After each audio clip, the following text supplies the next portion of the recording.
Good morning friends. आज हम लोग बात करने वाले हैं कैरियर पॉइंट द्वारा जो अभी एग्जाम हुआ है स्कूल में 9th क्लास के लिए। तो उसमें हम लोग मैथ यानी मैथ मतलब होता है ये रीजनिंग का एक सेक्शन है जिसको लोग बोलते हैं mental ability test. Mental ability test यानी मानसिक योग्यता आपकी कितना है उसको हम लोग देखेंगे आप, यानी रीजनिंग वाला सेक्शन है। तो बहुत सारे बच्चों को दिक्कत हुई बनाने में, हालांकि हम सारा डिस्कस करेंगे साइंस का भी सेक्शन, लेकिन जब से सबसे ज़्यादा दिक्कत जो हुआ है मैथ्स वाले सेक्शन में दिक्कत हुआ है। इसलिए हम लोग सबसे पहले रीजनिंग वाले सेक्शन को कवर करेंगे। ये कैरियर पॉइंट द्वारा एग्जाम हुआ है 2024 में, अभी एग्जाम हुआ है 9th क्लास के लिए। तो आइए देखते हैं पहला क्वेश्चन। 42 नंबर क्वेश्चन क्या कह रहा है।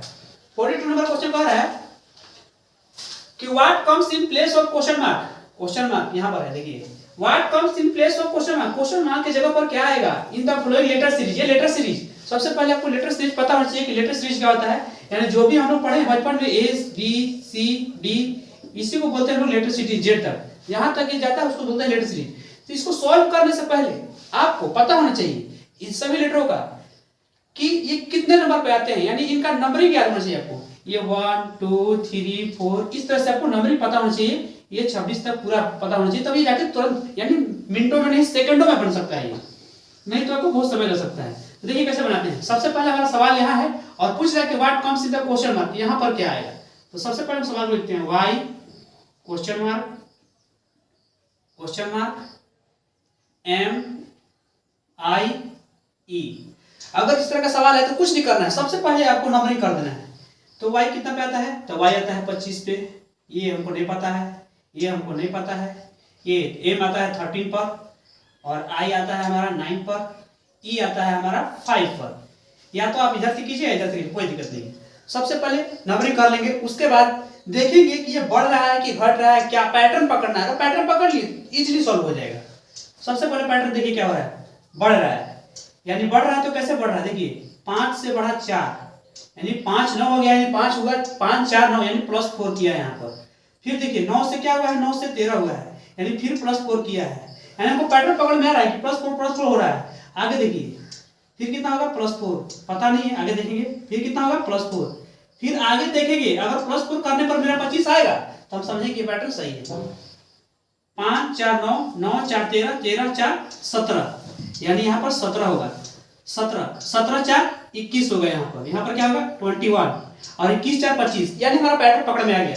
अब आपको पता होना चाहिए कि 17 नंबर पर कौन होता है। 17 नंबर पे हमारा होता है R, नहीं 17 पे होता है हमारा Q और 21 पे होता है U, यानी U और Q। जिस ऑप्शन में आपको दिखे यहाँ पर 4 ऑप्शन दिया हुआ है 1 2 3 4, यानी U और Q, यानी 4th वाला हमारा सही होगा। इस तरह से हम लोग सॉल्व करते हैं। ठीक है, देखिए नेक्स्ट क्वेश्चन 41/42। वो वही क्वेश्चन है, सेम टू सेम क्वेश्चन है। What comes in place of question mark in the following letter series. Letter series यहाँ पर दिया हुआ है, क्वेश्चन मार्क यहाँ लास्ट में दिया हुआ है। ये क्या आएगा, तो सबसे पहले क्या करना है कि जो पैटर्न दिया उसको लिख लीजिए एक बार। W T P M I F V question mark. सबसे पहला काम नंबरिंग करेंगे, नंबरिंग कर लीजिए। W कितना पे आता है, तो W हमारा आता है 23 पर, लेते हैं 23, ये 20 16 13, I होता है 9 पर, F6 2 पता नहीं और पता नहीं। अब देखिए क्या हो रहा है यहाँ पर, ध्यान से देखिएगा तो लग रहा है कि ये घट रहा है, तो घट रहा है। तो देखिए कितना घट रहा है, 23 से 20 गया, कितना घटा 3 घटा। 20 से 4 गया, कितना घटा -4, यानी -4 घटा। फिर कितना घटा -3, फिर कितना घटा -4। 9 4 13, देख लीजिए 16 3 19, यानी -3 इधर जाएंगे तो क्या हो रहा है, माइनस होते जा रहा है। फिर जाइए कितना हो जाएगा -3 9 और 3, फिर कितना -4, फिर कितना होगा -3, फिर कितना होगा -4। अब देखिए आपको लग रहा होगा कि डी के बाद तो फिर खत्म हो गया, होगा क्या आगे, डी के बाद तो फिर लेटर बचा ही नहीं। जैसे देखिए आपको पता होना चाहिए कुछ बेसिक पता, ए बी सी डी ये लेकर जाता है हमारा जेड तक। फिर जेड के बाद क्या होता है, तो जेड के बाद हमारा फिर होता है ए बी सी डी, ये चलते रहता है।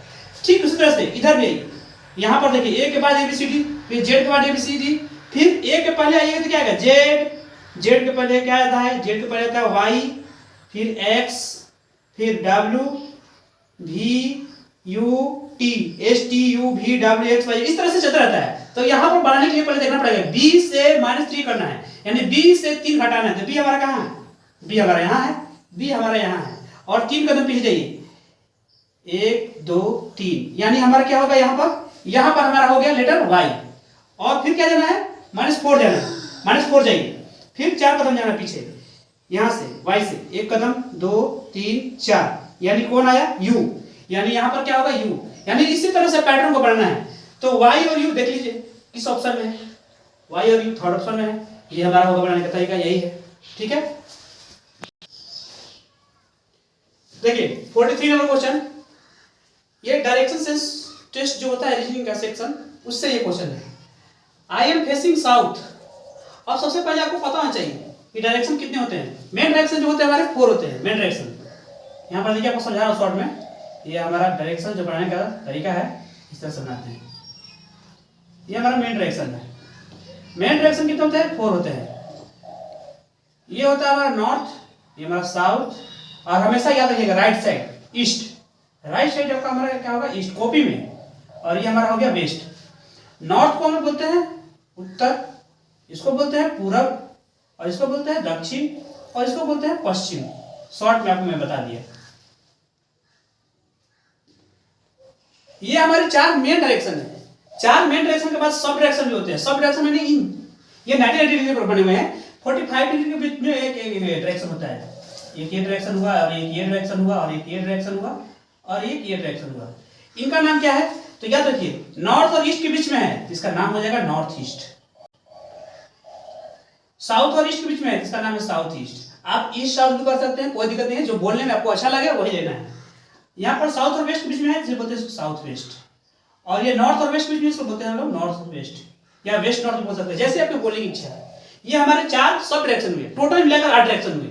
अब इस सवाल को पढ़ेंगे तो आसानी से बना सकते हैं। पढ़िए क्या कहा है। आई एम फेसिंग साउथ, मतलब मैं साउथ की तरफ। इस तरह के सवाल को आप खुद इमेजिन करके चल के देखिएगा तो बहुत इजीली बनता है। आई एम फेसिंग साउथ, मान के चलिए कि वो साउथ की तरफ मुंह करके खड़ा है, इस तरह से साउथ डायरेक्शन नीचे तरफ इस तरह से फेस किया हुआ, फेसिंग। आई टर्न राइट, जब इस तरह से फेस किया हुआ तो उसका राइट क्या होगा? राइट हमेशा इधर होगा, और लेफ्ट हमेशा उधर होगा। तो इट टर्न्स लिखा हुआ है, I turn right and walk 10 metre, यहां तक हो गया हमारा। यानी वो टर्न करता है राइट और 10 मीटर चलता है। 10 मीटर चला दिए हम, शॉर्ट में ले लेंगे। देन उसके बाद आई टर्न लेफ्ट, उसके बाद लेफ्ट। अगर कोई आदमी इधर से चल रहा है, नंबर लाइन पे इमेजिन कीजिए, अगर आदमी कोई इधर से चल रहा है तो लेफ्ट किधर होगा? तो लेफ्ट हमारा इधर होगा। ये हमारा लेफ्ट हैंड है, ये हमारा राइट है। तो लेफ्ट मुड़ता है और लेफ्ट चलता है, और कितना? एंड वॉक 20 मीटर, और 10 मीटर चलता है। 10 मीटर यहां तक हो गया। उसके बाद एंड देन टर्निंग राइट, फिर वो राइट मुड़ता है, यानी वो वाला डायरेक्शन में फिर राइट मुड़ेगा तो किधर मुड़ेगा? इधर मुड़ेगा। And then turn right walk 20 metre, इस बार 20 चला है, इस बार 20 चला देते हैं। ये 20 हमारा हो गया 20 मीटर। उसके बाद थोड़ा सा बड़ा लेंगे इससे, ये 20 मीटर चला गया हमारा। ये फेस हमेशा करते रहेगा अपना। देन उसके बाद I turn right again and walk 60 metre, और उसके बाद वो राइट मुड़ता है, यानी इस तरफ से भी हम चले थे। तो ये हमारा लेफ्ट है, ये हमारा राइट हैंड है। तो राइट मुड़ेगा यहाँ से, नंबर लाइन पे राइट मुड़ेगा तो किधर मुड़ेगा? ऊपर मुड़ेगा। और राइट मुड़ता है और कितना चलता है? एंड वॉक 60 मीटर और 60 मीटर। ये 10 हुआ यहाँ तक। इमेजिन कर लीजिए कि हमारा 60 हो गया, यहाँ तक हम आ गए। 60 मीटर ये हमारा चला गया। In which direction am I from the starting point, कह रहे कि मैं किस डायरेक्शन में हूँ स्टार्टिंग पॉइंट से। From starting point, starting point ये है, यहां से देखिए तो वो किस डायरेक्शन में है। इस तरह के सवाल को बनाने के लिए कोई दिमाग लगाने की जरूरत नहीं है। यहीं पर आप 4 डायरेक्शन बना लीजिए। यहां से आप 4 डायरेक्शन बना लीजिए। ये हमारा नॉर्थ हो गया, ये हमारा साउथ हो गया, हमारा ईस्ट हो गया, ये हमारा वेस्ट हो गया। अब ये देखिए तो किस डायरेक्शन में है ये हमारा नॉर्थ और वेस्ट बीच में। तो नॉर्थ और वेस्ट बीच में जो डायरेक्शन को क्या बोलते हैं? North west. यानी ये हमारा कौन सा डायरेक्शन है? तो नॉर्थ वेस्ट में है। स्टार्टिंग पॉइंट से बोला है, वो मुंह करके खड़ा है, वो मुंह करके खड़ा है नॉर्थ में, लेकिन बोला है कि स्टार्टिंग पॉइंट से किस डायरेक्शन में। तो यहां से देखना है आपको। बोला कि in which direction am I from the starting point, starting point से मैं किस डायरेक्शन हूं। तो यहां से देखेंगे, यहां से देखेंगे तो वो नॉर्थ वेस्ट में है। तो नॉर्थ वेस्ट हमारा 2 नंबर। क्वेश्चन नंबर 44 देखिए अगला, करियर पॉइंट वाला जो एग्जाम हुआ उसी का बता रहे हैं। A man was facing east, ये भी डायरेक्शन का ही है। A man was facing east, यानी एक आदमी जो है चेहरा ईस्ट की तरफ कर रखा है। यहां पर देखिए बना हुआ है, पिछले वाले क्वेश्चन का ही है। एक ईस्ट की तरफ आदमी चेहरा करके खड़ा है, ईस्ट इस डायरेक्शन में। He took 3 paces. Paces मतलब होता है कदम। वह 3 कदम चलता है फॉरवर्ड, आगे 3 कदम। तो सपोज कीजिए वो 3 कदम यहाँ तक चला, वो 3 कदम चला, कितना चला? 3 कदम। 3 कदम मान लिया मैंने। टर्न राइट, अगर इस डायरेक्शन में आप चल रहे हैं तो राइट मुड़ेंगे तो किधर मुड़ेंगे? नीचे, राइट। और वो राइट मुड़ता है, वॉक अनदर 2 पेसेस, और राइट मुड़ करके 2 पेसेस चलता है, यानी इसे थोड़ा छोटा रखना है, 2 पेसेस। देखिए राइट मुड़ा, वॉक अनदर 2 पेसेस, 2 कदम, एंड देन टर्न राइट, और फिर ये राइट मुड़ता है। अगर आप साउथ में हैं, साउथ की तरफ आपका सर है, तो राइट मुड़ेंगे तो किधर मुड़ेंगे? इधर मुड़ेंगे। और राइट मुड़ता है एंड टर्न राइट अगेन, दोबारा टर्न करता है राइट में, 2-3 फेसेस, यानी फिर 3 कदम चलता है। फिर 3 कदम चलेगा तो यहीं पर आ जाएगा। देख लीजिए, यहां से चला था 3 कदम, फिर यहां से 2 कदम, फिर यहां से 3 कदम। And turn about, turn about का मतलब होता है पीछे मुड़ना, जैसे कि असेंबली में होता है अबाउटर, अबाउटर का मतलब पीछे मुड़ जाइए। तो यहां पर चला, उसका फेस तो था इधर वेस्ट की तरफ, लेकिन वो टर्न अबाउट हो गया, इसका फेस किधर हो गया? इधर हो गया। Which direction was he last facing? अब वह किस डायरेक्शन में फेस करके खड़ा है? देखिए तो किस डायरेक्शन में फेस करके, इधर कौन सा डायरेक्शन होता है? इस तरफ। इस तरफ हमारा खड़ा है, यानी ईस्ट की तरफ खड़ा है। देखिए ईस्ट की तरफ, ये बता रहे ईस्ट की तरफ, तो हमारा देखिए ईस्ट, ईस्ट यानी पहला ऑप्शन। देखिए क्वेश्चन 45, ये ब्लड रिलेशन क्वेश्चन है। इस तरह के क्वेश्चन को सॉल्व करने से पहले हम लोग अपने जो रिलेशन रहते हैं उससे बैठाएंगे तो थोड़ा जल्दी बनता है। क्या कह रहा है समझिए यहाँ पर। सीता इंट्रोड्यूसिंग ए मैन, यानी एक आदमी से परिचय करा रही है, टू हर हस्बैंड राम, अपने पति राम, यानी एक आदमी का परिचय करा रही है अपने पति राम से। टोल्ड ग्रैंडफादर, टोल्ड क्या कहा? ग्रैंडफादर ऑफ हिज सन, यानी जो आदमी, देखिए पर समझिए इसको, यहाँ पर एक सीता है, डायग्राम बनाएंगे तो समझ में आएगा। एक आदमी का परिचय करा रही है सीता, एक आदमी का परिचय करा रही है किससे? अपने पति राम से। राम से परिचय कराते हुए कह रही है उस आदमी के बारे में, told grandfather of his son. तो जो बात कह रहा है उसको पहले लिख लीजिए, क्या कह रहा है उसको लिख लीजिए। यहाँ पर लिख देता हूं मैं, grand father of his son is only A son of my grandfather, my grandfather. जो बात कह रहा है कोटेशन उसको आप नोट कर लीजिए, उसके बाद फिर से पढ़िए। सीता उस आदमी का परिचय करा रही है अपने पति राम से और कह रही है कि grandfather of his son, grandfather of his son, his son मतलब किसका सन? इस आदमी के, इस आदमी के बेटा के दादाजी, यानी इस आदमी के बेटा, इस आदमी मान लीजिए कोई आदमी है, उस आदमी के बेटा के दादाजी, आदमी के बेटा के दादाजी कौन होंगे? तो उस आदमी के पिता, यहाँ पर लिख सकते हैं हम लोग। यहाँ से क्या कंक्लूजन निकला? उस आदमी के पिता, उस आदमी के पिता। सपोज कीजिए उस आदमी के पिता ये है, यहाँ पर ये उस आदमी के पिता है, इस आदमी के पिता है ये। आगे देखिए कह रहा है is only A son of my grandfather, ये वाला बात सीता कह रही है कि is only A son of my grandfather. Sita ने परिचय करा रही जी, सीता कह रही है कि उस आदमी के जो पिता है वह एकलौते पुत्र है मेरे दादाजी के, मेरे दादाजी के, यानी सीता कहेगी मेरे दादाजी के इकलौते पुत्र, यानी Sita only A son of my grandfather. यहाँ पर माई किसके लिए आया है? तो सीता के लिए। यहाँ पर जो माई है क्या है? सीता है, यानी सीता कहेगी मेरे दादा, यानी सीता के दादा के इकलौते पुत्र, सीता के दादा के इकलौते पुत्र कौन होंगे? सीता के पिता। यहां से क्या निकला कंक्लूजन? सीता के पिता। तो सीता के पिता, देखिए आदमी के पिता और सीता के पिता दोनों सेम हो गए, यही कह रहा है। आदमी के जो पिता हुए ये, और वही बात कह रही है सीता कि उसके पिता भी यानी वही हैं। यहाँ पर कह रहा है is only son of my grandfather, यानी मेरे दादा के जो इकलौते पुत्र हैं। तो सीता के दादा के इकलौते पुत्र भी तो वही आदमी हुए, यानी इस आदमी के पिता और सीता के पिता दोनों के पिता क्या है? सेम है, यानी ये जो फादर हैं इन दोनों के हैं। यानी अब क्या कह रहा है आगे पढ़िए, how Sita is related to that man, यानी सीता उस आदमी से किस तरह से परिचित है? इस आदमी से नहीं, इस आदमी से किस तरह से परिचित है? जिस आदमी से परिचय करा रही है अपने पति का, यानी दोनों भाई बहन होंगे तभी ना दोनों के कॉमन फादर हुए, यानी दोनों भाई बहन है। तो सीता क्या लगेगी? तो सीता उसकी सिस्टर लगेगी और वो उसका भाई लगेगा। तो यहाँ पर देखिए डॉटर इन लॉ बहुत नहीं हो सकता है, बहुत यहाँ पर बात ही और बेटी नहीं हो सकता है, मदर इन लॉ यानी सिस्टर हो गया यहाँ पर। अगला क्वेश्चन देखिए, question number 6, if a plus b means A plus B का मतलब है A is the brother of B, यानी ए प्लस बी का मतलब है कि ए बी का भाई है। A minus B means A is the father of B. कभी कह रहा है कि ए भाई है, कभी कह रहा है कि ए फादर है।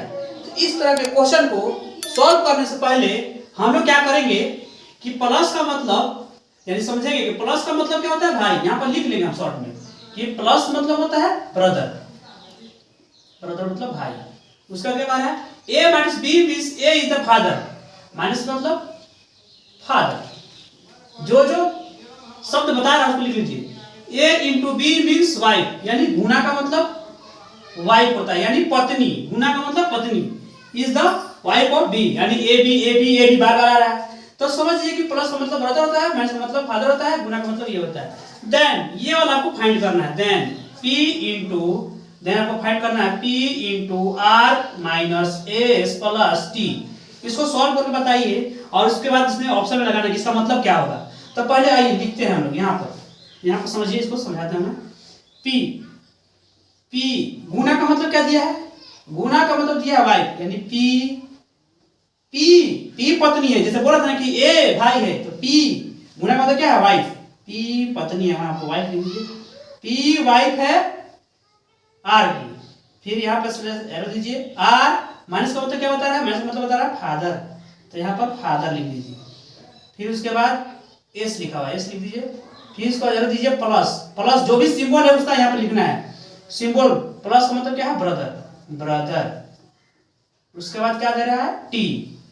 अब समझने की कोशिश कीजिए, इधर से स्टार्ट कीजिए। देखिए क्या कह रहा है, टी का भाई एस, यानी टी का भाई एस है, यानी ये दोनों भाई भाई गलत। ये बहन भी हो सकता है लेकिन ये भाई है, ये पता नहीं, लेकिन दोनों में भाई का रिलेशन है, भाई बहन का भी हो सकता है भाई, यानी एस क्या है हमारा भाई है, पता चल गया।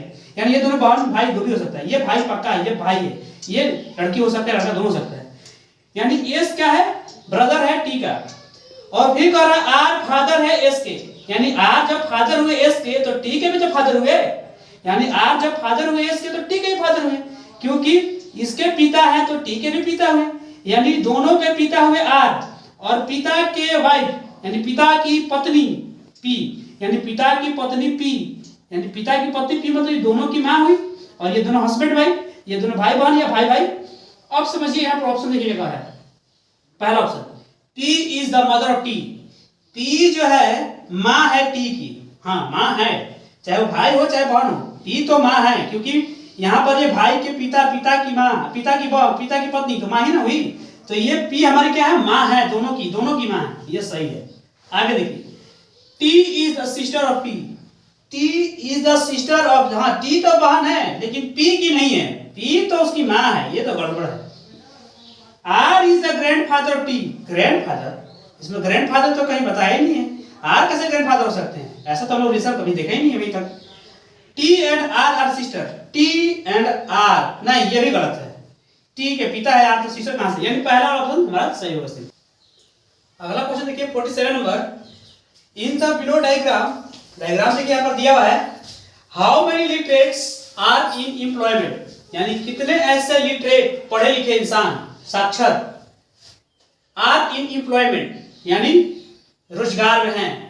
तो सबसे पहले आपको देखना है कि लिटरेट, यानी लिटरेट वाला हमारा ट्रेवलर है, ये सर्कल वाला हमारा रूरल यानी ग्रामीण क्षेत्र है, और ये हमारे रेक्टेंगल वाला जो है हमारा एम्प्लॉयमेंट वाला क्षेत्र है। तो आपको वो सब नहीं देखना है, जो बोल रहा है क्वेश्चन वही देखना है। हाउ मेनी कितने हैं लिटरेट इन एम्प्लॉयमेंट, लिटरेट वाला देखिए तो 2 वाला एम्प्लॉयमेंट में है, ये नहीं है, 7 वाला एम्प्लॉयमेंट में है, ये नहीं है, 6 वाला एम्प्लॉयमेंट वाला घेरा में आ रहा है, यस आ रहा है, 8 आ रहा है लेकिन लिटरेट नहीं हो रहा है, इसलिए इसको भी ले लेंगे।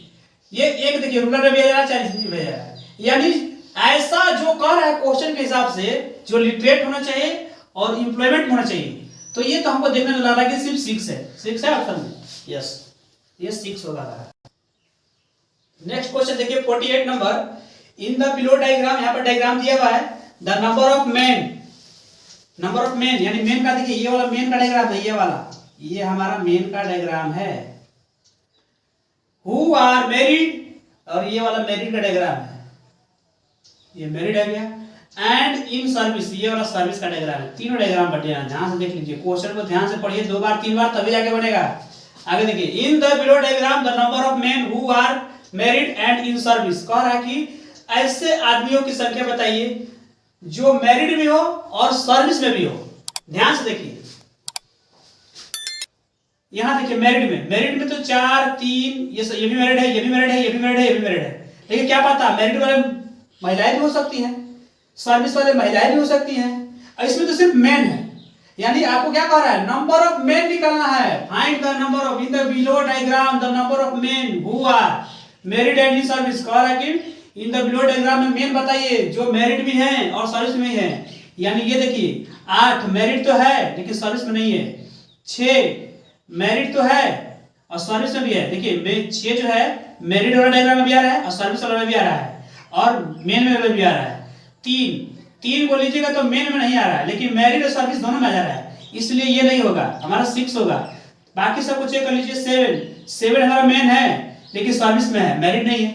8 हमारा मैरिड है और मेन है लेकिन सर्विस में नहीं है, इसलिए 6 होगा, 6 है।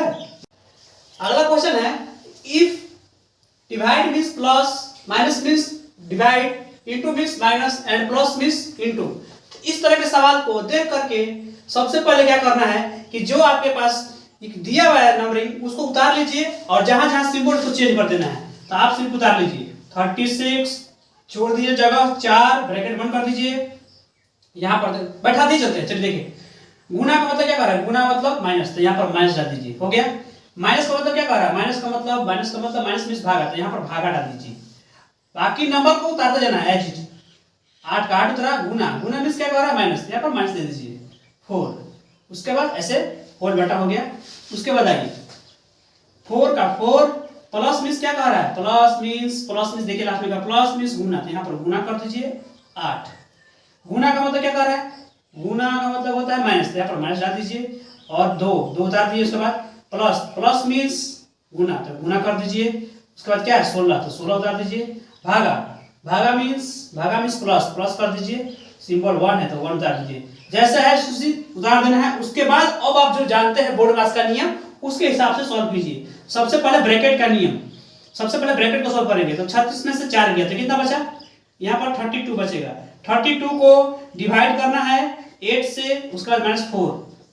उसके बाद आइए यहाँ पर देखिए नीचे सॉल्व करते हैं, तो यहाँ पर तो ब्रैकेट नहीं है, भागा नहीं है, गुना है। तो गुना कहाँ है, तो गुना यहाँ पर है और यहाँ पर है, तो उसको सॉल्व कर लीजिए। 8 चौके 32 माइनस 16 दूनी 32 प्लस 1। फिर इसको सॉल्व करते हैं, इसको भाग दीजिए, 32 को भाग दीजिए 8 से, तो 4 बार में, तो 4 डिवाइडेड बाई, और यहाँ पर क्या था माइनस, हाँ तो 4 डिवाइडेड, यहाँ पर 4 हो गया, 4 माइनस 4 और बटा में क्या हो जाएगा, 32 में से 32 गया 0 1 बचा, यानी 4 में से 4 गया तो 0 बटा में 1, यानी 0 बटा 1 का मतलब ही होता है 0 बटा 1 का मतलब ही होता है 0। जिस ऑप्शन में 0 होगा उसको लगा देंगे, ये हमारा सही। अब हम लोग लास्ट क्वेश्चन में आते हैं। क्या लिखा हुआ है, if x stand for add, यानी x का मतलब ऐड होता है, y stand for subtract, y का मतलब घटाव होता है, z stand for divide, z का मतलब डिवाइड होता है, and p stand for multiply, और p का मतलब मल्टीप्लाई होता है। Then what is the value of, यहाँ पर दिया हुआ है हमारा इक्वेशन और इसको सॉल्व करके बताना ये क्या वैल्यू होगा। तो सबसे पहले उतारिए क्या लिखा हुआ है, इसको सॉल्व करते हैं। 7 p कहाँ है, p stands for multiply, p का मतलब क्या होता है मल्टीप्लाई, तो multiply 3 bracket close, y stands for subtract, तो यहाँ पर घटाव दे दीजिए 6। नंबर को आपको एडिट करना है, जो बोला है चेंज करने के लिए वही चेंज करना है, x के जगह पर ऐड करना है, y के जगह पर जैसे बोला है उसी करना है। 6 x स्टैंड फॉर ऐड, तो यहाँ पर ऐड कर दीजिए और 5। अब इसको सिंपली सॉल्व कर दीजिए, बोर्ड पास करिए, तो सॉल्व कीजिए। 7 3 21 -6 प्लस 5। अब देखिए 21 में से 6 घटाइए, 21 में से 6 गया तो कितना बचेगा 14, और 14 में से 14 और प्लस 5 जोड़ दीजिए, 14 और 5 19, गड़बड़ा है, 5 4 9 21 6 5 14 26 नहीं, यहाँ 15 होगा, 15 5 कितना हो जाएगा 20, हमारा आंसर आएगा 20।